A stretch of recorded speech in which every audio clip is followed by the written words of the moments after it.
Nuestro colaborador Jorge Saucedo nos habla a 50 años de los sucesos de Tlatelolco. Bueno, pues varios de los sucesos que se fueron dando y culminaron el 2 de octubre, pero también la situación que se está viviendo hoy precisamente en la misma Universidad Nacional Autónoma de México. Jorge, buenos días. Buenos días, licenciado. Buenos días, Marcela. Y un saludo al auditorio que nos escucha esta mañana.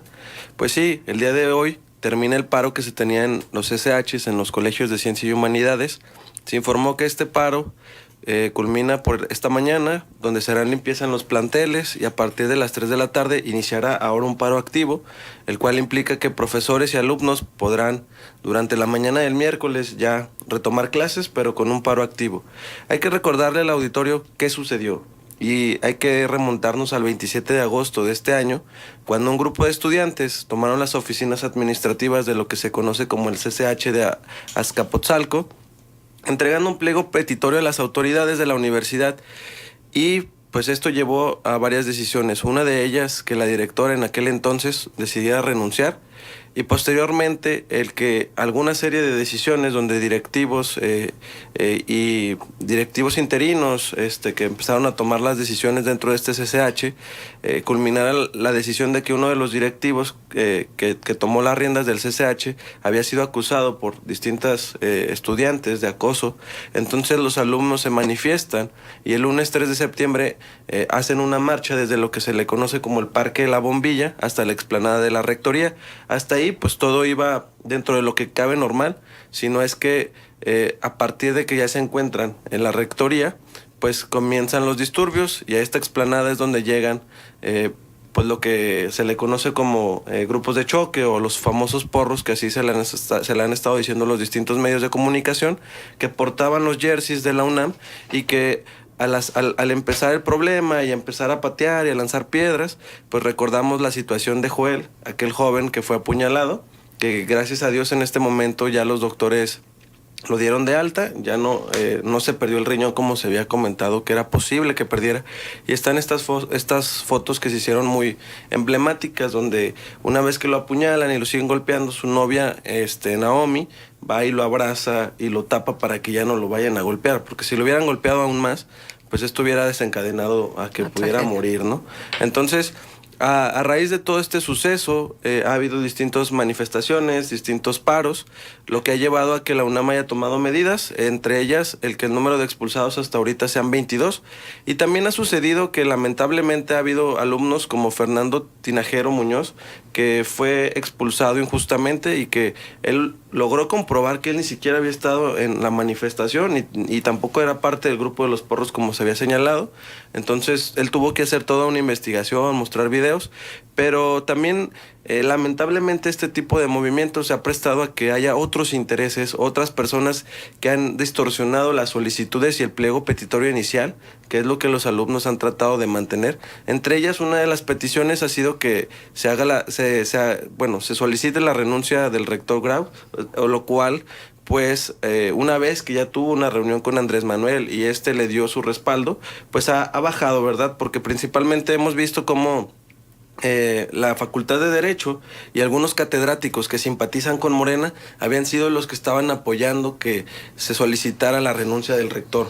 Entonces, es lamentable, pero también hay que ver la capacidad de actuación que ha tenido la rectoría para que este problema no se le salga de las manos, porque ese problema que ha estado teniendo en las últimas semanas pudo llevar a que incluso la renuncia fuera inmediata desde un inicio y la rectoría ha tomado las acciones pertinentes, entre ellas la expulsión de los estudiantes, el estar ahí pendiente de cómo se ha desencadenado todo el movimiento, situación que no sucedió en Ayotzinapa, ¿no? O sea, vemos en Ayotzinapa que el gobierno pues decidió minimizar el tema, decidió decir que era un tema local, que era un tema que solo era competente el estado de Guerrero y luego que era Iguala, y nos damos cuenta que la próxima semana se cumplen 4 años.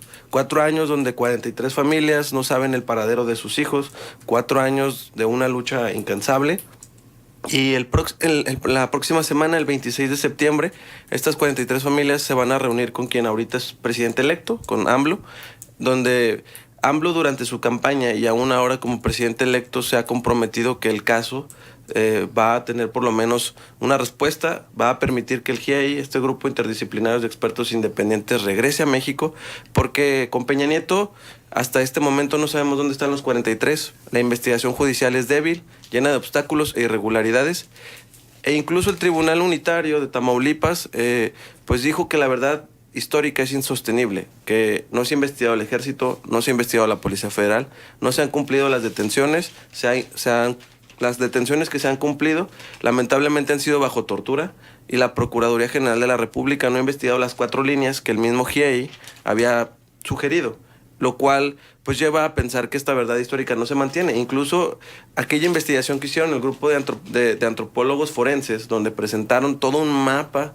hecho a la perfección de lo que sucedió esa noche del 26 de septiembre, pues nos hace preguntarnos que esas principales demandas que se tenían en el movimiento del 68 y que tenían que ver con el respeto a los derechos humanos de los presos políticos, las desapariciones forzadas en ese momento, pues estamos todavía vigentes, ¿no? En pleno 2018.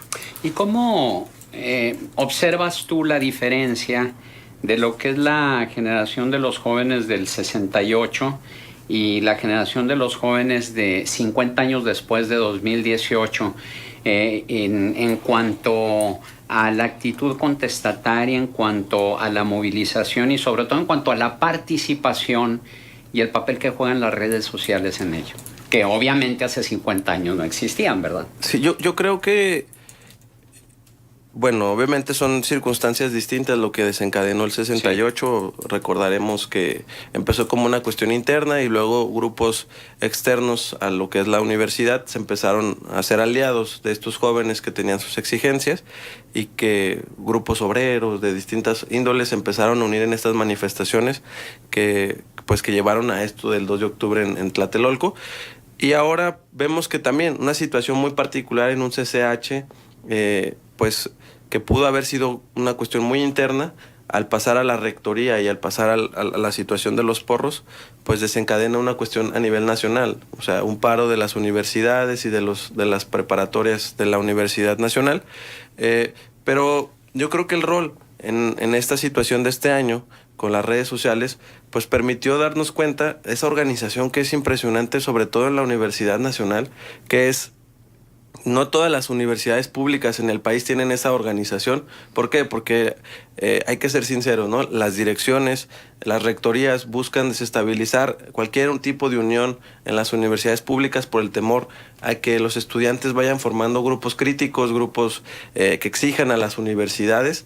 Y en la UNAM, pues eso no sucede, ¿no? O sea, en la UNAM hay estos grupos que sucede algo y están las exigencias, existen los paros, están las demandas, y las redes sociales en este momento funcionaron para algo súper importante: poderle poner cara a estos jóvenes que son los porros, poder decir, fue fulanito que estudia en tal escuela, que es el que apuñaló a Joel, ¿no? Uh-huh. Fue fulanito el que aventó las patadas, fue fulanito el que traía un bat, fue fulanito esto.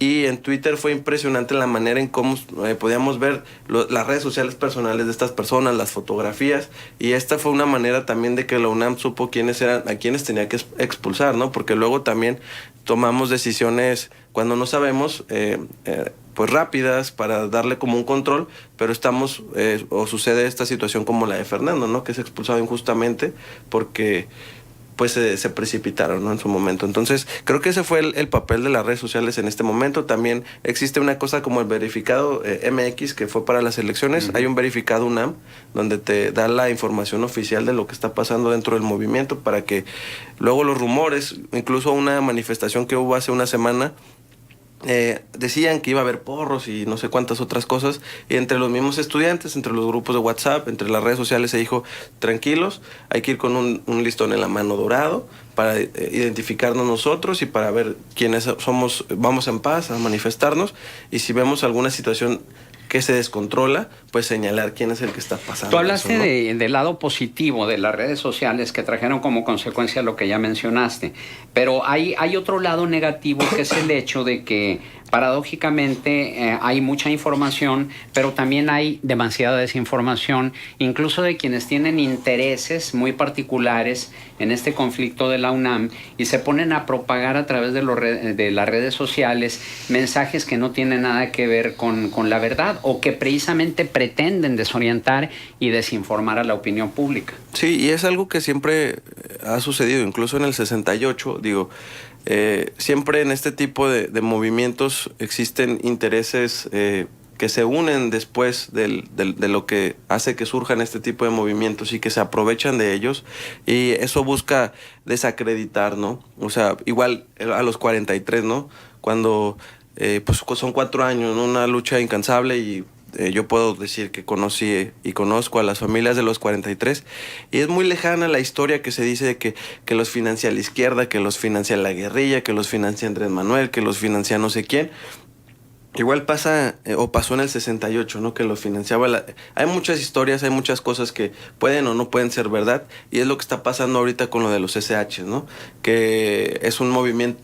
había unas columnas en el Universal hace unas semanas que decían que era Andrés Manuel, que era Morena, que estaba buscando quitar al rector actual, porque ahora sí podría tener el control total, y entonces empiezan esta serie de conspiraciones y las fake news en torno a este tipo de movimientos.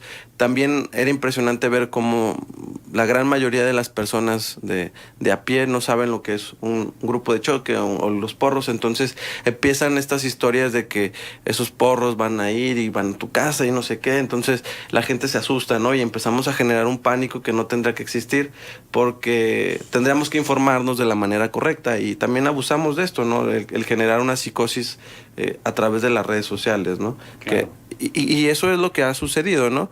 A niveles distintos, porque el 68 pues obviamente no existían este tipo de modalidades para comunicarse como las redes sociales, pero hay algo que creo que es importante, y es que tanto el 4º aniversario de Ayotzinapa como el 50 aniversario del 2 de octubre es un recordatorio vigente para darnos cuenta que 50 años después, la situación de derechos humanos, la situación de impunidad, de corrupción, aquellas exigencias que tenían los estudiantes en el 68, pues son las mismas, ¿no? O sea, sin embargo, podemos resaltar que Ayotzinapa nos demostró que han cambiado las cosas y que la verdad no se ha podido ocultar como en el 68, ¿no? Tardamos años en darnos cuenta que esa historia del 68 que nos contaron en un inicio, pues no era la verdad.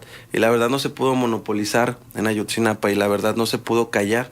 Y sigue siendo un tema que se está exigiendo, ¿no? Y por eso hay 43 familias que han marchado más de 500 veces y que han exigido a nivel internacional, pues, la verdad y la justicia para sus hijos, ¿no? Más allá de en este momento que pueda estar pasando con ellos, pues el saber qué sucedió aquella noche del 26 de septiembre, que es lo más importante.